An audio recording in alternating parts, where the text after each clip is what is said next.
নমস্কার। আরও একটি নতুন ভিডিওয় আপনাদের স্বাগত জানাই। আমি শ্রী বিশ্বজিৎ। আলোচনার বিষয় পূর্ব ভাদ্রপদ নক্ষত্র। এই নক্ষত্রের মানুষের স্বভাব চরিত্র কেমন হয় এবং এই নক্ষত্রের মানুষের শক্তি এবং দুর্বলতা, এই বিষয় নিয়ে খুব সংক্ষেপে আলোচনা করার চেষ্টা করব এবং পরবর্তীতে বিস্তৃত আকারে আলোচনা করব কুম্ভ রাশির পূর্ব ভাদ্রপদ নক্ষত্রের এপ্রিল মাসের সেকেন্ড উইক থেকে মে এবং জুনের প্রথম উইক, অর্থাৎ মোটামুটি 50-60 দিনের একটা টার্ম কীরূপ পজিটিভিটি নিয়ে আসতে পারে এবং জীবনের কোন কোন ক্ষেত্রে সতর্কতা অবলম্বন করে চলতে হবে, এই বিষয়টি কমপ্লিট অ্যানালাইসিস করার চেষ্টা করব। যারা ভিডিওটি দেখতে শুরু করে দিয়েছেন, ভিডিওটি কমপ্লিটলি দেখবেন এবং ভালো লাগলে অবশ্যই লাইক, শেয়ার এবং চ্যানেলটিকে সাবস্ক্রাইব করে পাশে থাকবেন। চলে আসছি মূল আলোচনায়।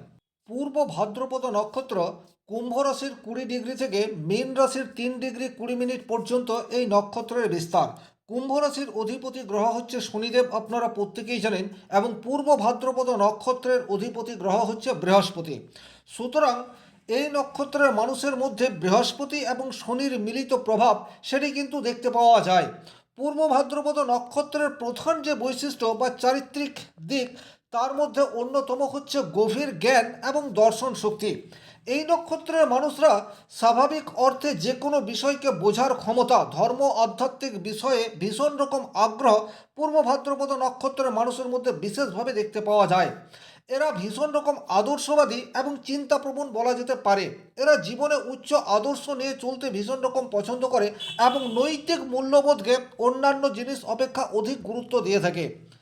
নেতৃত্ব দেওয়ার অসাধারণ ক্ষমতা পূর্ব ভাদ্রপদ নক্ষত্রের মানুষের মধ্যে দেখতে পাওয়া যায় এবং মানুষের মধ্যে প্রভাব বিস্তার করার জন্য এদের কথা এবং কমিউনিকেশন স্কিল এর যথেষ্ট সংমিশ্রণ বাস্তব জীবনে প্রতিফলন ঘটতেও কিন্তু দেখতে পাওয়া যায়। আধ্যাত্মিক প্রবণতা এটি ভীষণ রকম গুরুত্বপূর্ণ পূর্ব ভাদ্রপদ নক্ষত্রের মধ্যে, কারণ কুম্ভ রাশির অধিপতি গ্রহ হচ্ছে শনিদেব, যে সর্বাপেক্ষা সাত্ত্বিক প্ল্যানেট, এবং বৃহস্পতি যে দেবগুরু। সুতরাং এই দুয়ের সংমিশ্রণ পূর্ব ভাদ্রপদ নক্ষত্রের মানুষের মধ্যে আধ্যাত্মিক সচেতনতাকে প্রবলভাবে বৃদ্ধি করিয়ে দেয়। যে কোনো বিষয়কে বোঝার অসাধারণ ক্ষমতা সেটি কিন্তু এই নক্ষত্রের মানুষের মধ্যে দেখতে পাওয়া যায়। মানুষের অবস্থা, পরিস্থিতি, স্থিতি, এটাকে বোঝার অসাধারণ ক্ষমতা সেটি কিন্তু রয়েছে। যে কোনো পরিস্থিতি হোক না কেন, অন্যান্য মানুষজন সেই পরিস্থিতিকে যতটা সময় পর বুঝতে পারবে, তার অনেক আগেই পরিস্থিতিকে বোঝার ক্ষমতা সেটি পূর্ব ভাদ্রপদ নক্ষত্রের মানুষের মধ্যে দেখতে পাওয়া যায়। সংকট পরিস্থিতিতে এরা কিন্তু ভীষণ রকম ধৈর্যবান, এই বিষয়টিও হয়। আর এই ধৈর্যের জন্য যে কোনো গভীর সংকটের স্থায়ী সমাধানের রাস্তা সেটি কিন্তু পূর্ব ভাদ্রপদ নক্ষত্রের মানুষদের সহজাত গুণাবলীর মধ্যেই পড়ে। মানুষকে অনুপ্রাণিত করার ক্ষমতা সেটি কিন্তু এরা নিজের কাজ দিয়ে করে থাকে, শুধুমাত্র কথা দিয়ে নয়। এরা এমন সব কাজ করে যার ফলে কিন্তু এর কলিগ বা ফ্যামিলির মানুষ সেই কাজের জন্য এদেরকে অনুসরণ করে থাকতে পারে। ওভারঅল পূর্ব ভাদ্রপদ নক্ষত্রের মানুষদের সম্পর্কের ক্ষেত্রে গভীর এবং বন্ধুত্বপূর্ণ আচরণ সহজেই অপর মানুষকে নিজের দিকে আকৃষ্ট করে ফেলতে পারে। তবে যেহেতু এই নক্ষত্র শনির রাশিতে অবস্থান করছে, সুতরাং এদের যে প্রচুর বন্ধু বান্ধব থাকবে এইরূপ ভাবার কিন্তু কোনোরূপ কারণ নেই। তবে যে কয়েকটি বন্ধু থাকবে তাদের সাথে গভীর সম্পর্ক বা নিবিড়ভাবে মিশে যাওয়ার ক্ষমতা সেটি কিন্তু এই নক্ষত্রের মানুষের মধ্যে দেখতে পাওয়া যায়। সামাজিক বা সমাজ সেবামূলক কাজ করে এরা কিন্তু ভিতরে ভিতরে তৃপ্তি লাভ করে থাকে। নিজের পরিস্থিতি যাই হোক না কেন, আর্থিক অবস্থা যাই হোক না কেন, নিডি পিপুলকে হেল্প করার মানসিকতা সেটি কিন্তু পূর্ব ভাদ্রপদ নক্ষত্রের মানুষের মধ্যে বিশেষভাবে দেখতে পাওয়া যায়। তবে এই নক্ষত্রের মানুষের বেশ কিছু ক্ষেত্রে কিছুটা দুর্বলতাও রয়েছে, এটা বলা যেতে পারে। বিশেষ করে আজকের এই স্বার্থপর দুনিয়ায় পূর্ব ভাদ্রপদ নক্ষত্রের মানুষদের নিজের আদর্শ অনেক সময় দুর্বলতার কারণ সেটি হয়ে ওঠে। নিজের পকেটের অবস্থা চিন্তাভাবনা না করে অপর মানুষকে হেল্প করতে গিয়ে নিজেদেরকে একটা বিপন্ন পরিস্থিতির মধ্যে এরা নিজেরাই নিয়ে চলে যায়। বেশ কিছু ক্ষেত্রে এই রূপ দেখা যায়। 2 নম্বর, এরা নিজের আদর্শ থেকে কিছুতেই বেরিয়ে আসতে পারে না। তার ফলে কিন্তু যে সমস্ত সুযোগ এদের কাছে আসে, সেই সুযোগকে যে সবসময় গ্রহণ করতে পারে সেই রূপ কিন্তু জীবনে ঘটে না। নিজের চিন্তাভাবনার মধ্যে ডুবে থাকার কারণে অনেক সময় ফ্যামিলির মানুষজন পূর্ব ভাদ্রপদ নক্ষত্রের মানুষজনকে ঠিকঠাক বুঝতে পারে না। তার ফলে কিন্তু একটা মতবিরোধ সেটা তৈরি হতেও দেখা যায়। আবার অনেক ক্ষেত্রে এই নক্ষত্রের মানুষের রাগের বহিঃপ্রকাশ সেটি কিন্তু ভীষণ আকার সেটি নিতেও দেখা যায়। যেহেতু শনিদেব একটু শান্তশিষ্ট প্রকৃতির, কিন্তু হঠাৎ করেই যদি কোনো কারণে রেগে যায় তখন কিন্তু এই নক্ষত্রের মানুষকে কন্ট্রোল করা সেটা অনেক বেশি গুরুত্বপূর্ণ এই বিষয়টি হয়ে ওঠে। অতিরিক্ত চিন্তা বা অনেক সময় অকারণ দুশ্চিন্তার কারণে এরা বর্তমান সময়কে ঠিকঠাক মতো এনজয় করতে পারে না। আজকের পরিস্থিতি অনেকটা অনুকূল, কিন্তু কাল কি হবে এটা ভাবার ফলে এরা কিন্তু পরিস্থিতির গুরুত্ব না বুঝে অনেক সময় অকারণ দুশ্চিন্তায় ডুবে থাকতে পছন্দ করে। তার ফলেও কিন্তু স্বামী স্ত্রীর মধ্যে একটা মতবিরোধ এই বিষয়টি হতে দেখতে পাওয়া যায়। সম্পর্কের ক্ষেত্রে এরা অনেক সময় উদাসীন এই বিষয়টি হয়। এরা দায়িত্ব কর্তব্য পালনে যথেষ্ট তৎপর, কিন্তু রোমান্টিকতায় এরা ততটা তৎপর নয়। তার ফলে কিন্তু লাইফ পার্টনার সবসময় এদেরকে নিয়ে খুশি এটা কিন্তু বলা যায় না। বেশ কিছু ক্ষেত্রে এরা নিজেরাই নিজেদের মধ্যে ডুবে থাকার জন্য সাংসারিক জীবনে অকারণ প্রবলেম ক্রিয়েট করে ফেলে। তবে ওভারঅল যদি বলা যায় এদের রাগ বা হঠাৎ হঠাৎ মুড সুইং সেটাও কিন্তু বেশ কিছু ক্ষেত্রে প্রতিবন্ধকতা সেটি তৈরি করে দেয়। এই হেন একটি নক্ষত্রের আগামী এপ্রিল মে বা জুন মাসের প্রথম অংশ পর্যন্ত বেশ কিছু ক্ষেত্রে পজিটিভ পরিবর্তন সেটি কিন্তু আসতে চলেছে। যেমন কর্মক্ষেত্রে অতিরিক্ত দায়িত্ব সেটি কিন্তু পূর্ব ভাদ্রপদ নক্ষত্রের জন্য চলে আসছে। এপ্রিল মাসের সেকেন্ড উইকের পর থেকে এদের কাছে কিন্তু বড় কোনো দায়িত্ব সেটা আসতে পারে। সেই দায়িত্বকে যথাযথভাবে পালন করতে পারলে অদূর ভবিষ্যতে দীর্ঘমেয়াদী একটা পজিটিভ ইম্প্যাক্ট সেটা কিন্তু এই নক্ষত্রের মানুষরা পেতে যাচ্ছে। এদের তীক্ষ্ণ বুদ্ধি এবং যে কোনো বিষয় শেখার প্রতি আগ্রহ এপ্রিল মাসে কোনো একটি গভীর বিষয় নিয়ে মন্থন করার সুযোগ সেটি কিন্তু এই নক্ষত্রের মানুষের কাছে আসতে চলেছে। এপ্রিল মাসের একদম শেষ দিকে গিয়ে এদের কিন্তু কোনো একটি তীর্থ ভ্রমণের সুযোগ আসার জায়গা সেটিও রয়েছে। যোগ ধ্যান মেডিটেশন ধর্মীয় কাজের সাথে যুক্ত হওয়ার প্রবাবিলিটি সেটা কিন্তু এপ্রিল মাসের শেষ দিকে অথবা মে মাসের শুরুতেই এই নক্ষত্রের মানুষের কাছে আসবে। সামাজিক ক্ষেত্রে এমন কোনো কর্মের সাথে এই নক্ষত্রের মানুষরা জড়িয়ে পড়তে পারে আগামী 2 মাসের মধ্যে, যাতে করে কিন্তু এরা নিজের ইমেজকে যথাযথভাবে সমাজে প্রতিস্থাপিত করতে পারবে। বিদেশি সংযোগ সেটি কিন্তু এদের তীব্র হতে যাচ্ছে। তবে এখানে একটা কথা বলবো, বিশ্ব আঙ্গিকে বর্তমান পরিস্থিতি কিন্তু খুব একটা ভালো নয়। তাই আপনি যদি বিদেশ যাওয়ার সুযোগ পেয়েও যান সেক্ষেত্রে আপনি যাবেন কি যাবেন না সেটি কিন্তু আপনার বুদ্ধিমত্তার উপর নির্ভর করছে। কারণ আপনার গ্রহগত অবস্থান এবং জন্মকুণ্ডলী কীরূপ অবস্থায় রয়েছে তার উপর নির্ভর করবে বিদেশে গিয়ে আপনি সাকসেস পাবেন কি না। তবে যারা বিদেশে যেতে চাইছেন সেটা এডুকেশন পারপাস হোক অথবা কর্মসূত্রে হোক, এই নক্ষত্রের মানুষদের কিন্তু এপ্রিল মাসের শেষ দিক থেকে জুন মাসের প্রথম সপ্তাহ এই সময়সীমার মধ্যে বিদেশে যাওয়ার একটা সুযোগ সেটি কিন্তু আসতে চলেছে। যে সমস্ত পূর্ব ভাদ্রপদ নক্ষত্রের মানুষরা একটা পরিকল্পনা করে রেখেছে সেই পরিকল্পনার বাস্তবায়ন সেটি কিন্তু আমরা মে মাসের শুরুতে দেখতে পাবো।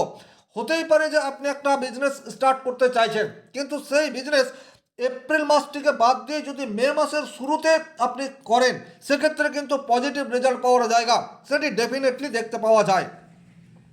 পূর্ব ভাদ্রপদ নক্ষত্রের মানুষের কাছে যারা সুপার কম্পিটিটিভ এক্সামের জন্য প্রিপারেশন নিচ্ছেন তাদের জন্য মে মাস কিন্তু একদম আদর্শ হতে যাচ্ছে।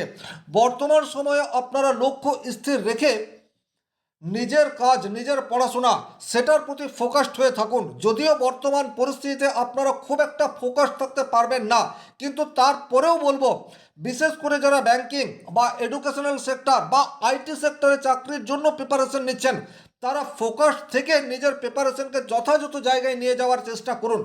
মে মাস থেকে জুন মাসের ফার্স্ট উইক পর্যন্ত যদি কোনো এক্সামের তারিখ আপনার থাকে সেক্ষেত্রে কিন্তু উত্তীর্ণ হওয়ার প্রবাবিলিটি সেটা কিন্তু ভীষণ রকমভাবে অ্যাক্টিভ অবস্থাতে রয়েছে, এ বিষয়ে কিন্তু কোনোরূপ ডাউট নেই। সুতরাং ফোকাস থাকা এটি আপনার উপর নির্ভর করছে। যে সমস্ত পূর্ব ভাদ্রপদ নক্ষত্রের মানুষজন কোনো সৃজনশীল কাজের সাথে যুক্ত রয়েছেন সেটা প্রফেশনাল হতে পারে অথবা শখের পর্যায়ে থাকতে পারে, আপনাদের কাছে কিন্তু নিজের শখকে একটা প্রফেশনাল রূপ দেওয়ার সুযোগ সেটা এপ্রিল মাসের শেষ দিকে আসতে চলেছে। সুতরাং আপনারা কিন্তু চিন্তা ভাবনা করে দেখতে পারেন। আপনাদের আত্মবিশ্বাস বা সেলফ কনফিডেন্স সেটা বর্তমান পরিস্থিতিতে খুব একটা ভালো জায়গাতে নেই। আঘাত পেতে পেতে বা হতাশায় ডুবে রয়েছেন বর্তমান পরিস্থিতিতে, কিন্তু হঠাৎ করে অপ্রত্যাশিতভাবে আপনাদের কাছে কিন্তু কোনো একটি সূত্র থেকে সুযোগ সেটা আসতে চলেছে, সেই সুযোগকে আপনাদেরকে গ্রহণ করতে হবে। আপনারা অত্যন্ত আদর্শবান, কিন্তু সেই আদর্শ সবসময় আপনাদের সুযোগের পথে অন্তরায় হয়ে দাঁড়ায়। এই বিষয়টি আপনাদেরকে উপলব্ধি করতে হবে। যদি উপলব্ধি করতে পারেন, সেক্ষেত্রে কিন্তু আশা করা যায় এপ্রিল মাসে আপনাদের জন্য ভালো সুযোগ আসতে চলেছে। গভীর পুরনো কোনো সমস্যার স্থায়ী সমাধান সেটি কিন্তু আপনারা এপ্রিল মাসে করতে পারেন। সেটি আপনার কর্মক্ষেত্র রিলেটেড হতে পারে অথবা আপনার ফ্যামিলি রিলেটেড হতে পারে, কিন্তু গভীর সমস্যার সমাধান সেটি বের করার রাস্তা আপনি বের করতে পারেন গ্রহগত অবস্থান এপ্রিল মে মাসে যে অবস্থায় রয়েছে সেই সাপেক্ষে বলা যেতে পারে। তবে বেশ কিছু ক্ষেত্রে আপনাকে কিছুটা সতর্কতা অবলম্বন করে চলতে হবে। নাম্বার ওয়ান, সবচেয়ে প্রথমেই দেখুন, কর্মক্ষেত্রে বসের সাথে আর্গুমেন্টে জড়িয়ে পড়ার প্রবাবিলিটি সেটা আপনার গ্রহগত অবস্থানে দেখতে পাওয়া যায়, কিন্তু এটা আপনাদের জন্য ভালো হবে না। সুতরাং তর্কে জড়িয়ে পড়লে সমস্যা তৈরি হতে পারে, এটা আপনাদেরকে মাথায় রাখতে হবে। 2 নম্বর যে জায়গায় আপনারা কিছুটা সাবধানতা অবলম্বন করে চলবেন সেটা হচ্ছে অতিরিক্ত খরচ। বর্তমানে যে গ্রহ সংযোগ তৈরি হয়ে রয়েছে তাতে করে পূর্ব ভাদ্রপদ নক্ষত্রের মানুষরা কিন্তু অতিরিক্ত খরচের কবলে চলে এসছে। স্টিল ডেট তাদের খরচ সেটা উত্তরোত্তর বৃদ্ধি পাচ্ছে, এবং এটা এপ্রিল মে এই 2 মাসে বৃহৎ আকার নিতে পারে। সুতরাং যেখানে প্রয়োজন রয়েছে সেখানেই খরচ করুন, আর যেখানে খুব একটা প্রয়োজন নেই সেখানে বর্তমান সময়ে খরচ করা আপনাদের জন্য উপযুক্ত হবে না। ইনভেস্ট করার ক্ষেত্রে যথেষ্ট সতর্কতা অবলম্বন করে ইনভেস্ট করতে হবে। বর্তমান পরিস্থিতিতে সঠিক ফান্ড চুজ করার ক্ষেত্রে কিছু প্রতিবন্ধকতা এটা তৈরি হতে পারে। নিকট আত্মীয়ের দ্বারা আপনার ফ্যামিলিতে ডিস্টারবেন্স ক্রিয়েট হওয়ার জায়গা সেটি কিন্তু এপ্রিল মাসের শেষ দিকে তৈরি হতে পারে। সুতরাং আপনাদের নিজস্ব কোনো সমস্যা রয়েছে, সেই সমস্যা সমাধানের জন্য আপনার ফ্যামিলি বা আপনার নিকট বন্ধুদের সাথে বর্তমান সময়ে আলোচনা করা সেটি কিন্তু একেবারেই উপযুক্ত হবে না। বর্তমানে যে গ্রহগত অবস্থান তৈরি হয়ে রয়েছে তাতে করে কোনো তৃতীয় ব্যক্তির জন্য আপনাদের দাম্পত্য জীবনে গভীর সমস্যা সেটা ক্রিয়েট হতেই পারে। সুতরাং এই জায়গাতে সাবধানতা অবলম্বন করে চলার দরকার। 5 নম্বর যে জায়গায় আপনাদের কিছুটা সতর্ক হয়ে পথ চলতে হবে সেটা হচ্ছে যারা সুপার কম্পিটিটিভ এক্সামের জন্য প্রিপারেশন নিয়ে রয়েছেন, আপনাদের ফোকাস বর্তমানে নষ্ট হতে পারে। আপনাদের মনের মধ্যে একটা হতাশা বা দুশ্চিন্তা সেটা বর্তমান সময়ে কাজ করতে পারে, কিন্তু এটাকে আপনাদেরকে দূরে সরানোর জন্য হালকা মেডিটেশন, যোগ ব্যায়াম তার আশ্রয় নিতে হবে। অতিরিক্ত কাজের চাপের জন্য শারীরিক দিক দিয়ে কিছু প্রতিবন্ধকতা আপনার জীবনে চলে আসতে পারে। আপনারা বর্তমান সময়কে কিছুতেই এনজয় করতে পারছেন না, এই ধরনের একটা উদ্ভট পরিস্থিতি সেটাও আপনাদের জীবনে বর্তমান সময়ে আসার যোগ সেটি প্রবলভাবে তৈরি হয়ে রয়েছে। খরচ নিয়ন্ত্রণ করুন এবং নিজেকে চার্জ রাখার বিভিন্ন কৌশল অবলম্বন করে চলুন, এটাই কিন্তু সময়ের দাবি। কারণ বর্তমান পরিস্থিতিতে শুধুমাত্র পূর্ব ভাদ্রপদ নক্ষত্র নয়, আপামর জনসাধারণই বেশ কিছু সংকটের মুখে পড়ে রয়েছে, এবং এটার জন্য আপনার জন্মকুণ্ডলী দায়ী নয়। বিশ্ব আঙ্গিকে বর্তমান পরিস্থিতিতে ভয়ানক। সুতরাং যতটা সম্ভব নিজেকে চার্জ রাখার চেষ্টা সেটা নিজেদেরকেই করতে হবে। এই বলে আজকের ভিডিও আমি এখানেই শেষ করব। তবে ব্যক্তিগতভাবে নিজের জন্মকুণ্ডলী বিচার করতে চাইলে স্ক্রিনে দেওয়া নাম্বারটি সংগ্রহ করে যোগাযোগ করতে পারেন, এবং শনি মহারাজের উপর আপনাদেরকে ভরসা বিশ্বাস এটি রাখতে হবে। শনি মহারাজের কৃপায় আপনাদের প্রত্যেকের মনস্কামনা পূর্ণ হোক এই আশা রেখে আজকের ভিডিও এখানেই শেষ করছি। ভালো থাকুন, সুস্থ থাকুন, ধন্যবাদ।